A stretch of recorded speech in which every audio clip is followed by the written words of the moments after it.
Good morning, everyone. Hope you all fine. So today we will start with our new topic of chapter number 2 in history, that is colonization of India.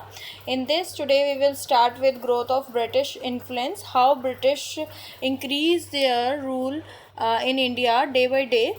So in order to bring the whole of India under its domination, the British adopted some strategies. During the second half of 18th century, Kingdom of Mysore and the Maratha were the biggest threat to British rule. In this case, the company launched war against both of them, that is the Mysore and the Maratha. First we'll tell you about the Mysore kingdom. The Mysore kingdom is very powerful state under the outstanding leaders of Hyder Ali and his son Tipu Sultan. Basically, the all Malabar coast spice trade was controlled by the Mysore, and this is the very profitable spice trade of the Malabar coast. After that, the Tipu Sultan stopped all the exports of sandalwood, pepper, and cardamom through the port of his kingdom and also prohibited local merchants from trading with the company. So after this, Tipu Sultan also established their friendly relation with the French in India and also assisted the French to modernize his army. In this case, the British and the Deccan state felt that the Tipu Sultan and the Hyder Ali was the very big threat to our company. So in this case, this led to all for Anglo-Mysore War between 1769 to 1799. First, we'll tell you the reason of first Anglo-Mysore War. The first Anglo-Mysore War, Hyder Ali gave a crushing defeat to the British, and they also signed the Treaty of Madras with the British in 1769. According to this Treaty of Madras, which both sides would help each other in case of an attack by a third party. So this is the all about the Treaty of Madras. But when they were promised to each other help in case of an attack by a third party, but in 1770 when Madras attacked Mysore but the British force did not help them, in this case Hyder Ali was defeated the British in Battle of Pollilur. Hyder Ali then died in 1782 while fighting the English force in Chittor, but his son Tipu Sultan continued the war, and at the end of the Second Anglo-Mysore War, that is in 1784 with the Treaty of Mangalore. Now come to the third war. Now, what is the reason of the third Anglo-Mysore War? Basically, it was a result of Tipu's attempt to restriction. Tipu's put all the restriction on British spice trade on the Malabar coast and his increasing proximity to the French. And in the Governor General Lord Wellesley when gave proposal to Tipu Sultan that he should accept the subsidiary alliance, but Tipu Sultan clearly rejected his proposal, which led to the Fourth Anglo-Mysore War.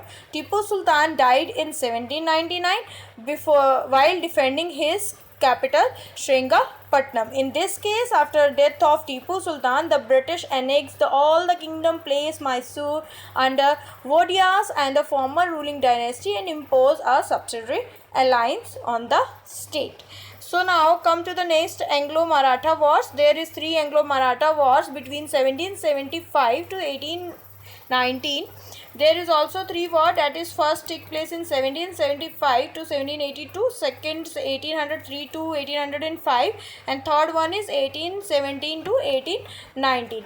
So basically the reason behind the first Anglo-Maratha War, the clashes involved between the Madhav Roy II and the Raghunath Roy. And the reason for second Anglo-Maratha War was because of the subsidiary alliance. They want to impose a subsidiary alliance on the Sindhyas and the Boses. But at last, in this case, Britishers also got the victory on the second Anglo-Maratha Wars. In the third Anglo-Maratha Wars, now the reason behind the third Anglo-Mysore War was at this time Peshwa Bajirao II tried to unite all the Marathas chief against the British. but Maratha force already lost all their things of offices of the Peshwa was also abolished, and Bajirao II was deposed and off to Bithur near Kanpur. All the kingdoms of Marathas as well as territories and other Maratha chiefs were annexed by the British, and they were not allowed to maintain an army. So this is all about the Mysore Mysore wars, that is start from 1767 to 1805, and about the Anglo-Maratha wars, that was start from 1775 to 1890. Now come to the British expansion under the Lord Wellesley. Basically, Lord Wellesley, who was the Governor General of the India from 1798 to 1805, extended the British influence in two ways. First one is subsidiary alliance, second one is direct war. In subsidiary alliance, some terms were considered, that is, first one is disband his own army and maintain the British troops permanently at their cost, territory in lieu of it. In case rulers failed to make payment, a part of the territory was taken away as a penalty. In second case, accept a British officer called the resident who would be stationed at the ruler's court. And the third one is expel all other foreigners from his territory. And last fourth term in subsidiary alliance is consult the British before negotiating with army other Indian state. Now come to next, British expansion under Lord Dalhousie. So in this case, like the policy of subsidiary alliance in under the rule of Lord Wellesley, there is a doctrine of lapse was introduced by the Lord Dalhousie to annex the Indian state. According to the doctrine of lapse, basically in this, a dependent state would pass into British hands.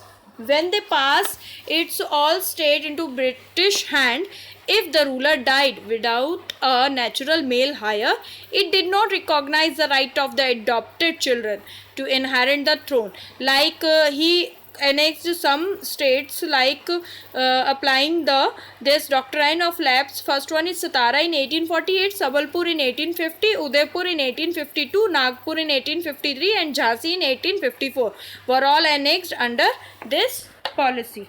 Now our very last topic of this chapter, administrative structure. In this case, the British government realized that if they want to earn more and more profit and want to strengthen its hold over India, they all have to require an efficient system of administration. In this case, they divided their territories into administrative units called presidencies. Similarly to, अगर हम आज की बात करें, आज के time पे जिसे स्टेट्स कहा जाता है, उस टाइम पे उन्होंने भी टेरिटरीज को अलग अलग पार्ट्स में जो डिवाइड किया होता था उसको प्रेसिडेंसीज बोला जाता था.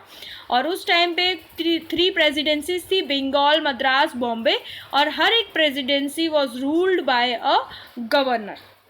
And the next one is supreme head of administration was the governor general. उस टाइम पे जो सुप्रीम हेड होता था एडमिनिस्ट्रेशन का, उसको क्या बोला जाता था?